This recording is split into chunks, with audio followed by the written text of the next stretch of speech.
येते 25 तारीख.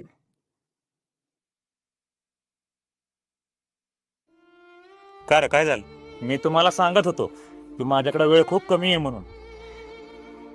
अरे येते 25 तारीख. अरे आत्ताशी मी कुठं 25 वर्षाचा झालोय. काय आयुष्य जगलं ना मी ह्या 25 वर्षात. तुम्हाला मी सांगत होतो की फिरायला जाऊ, लांब कुठेतरी जेवायला जाऊ, पण तुम्ही माझं ऐकलं नाही. मला पण वाटतं ना रे, मी पण मित्रांबरोबर ह्या सगळ्या गोष्टी कराव्या.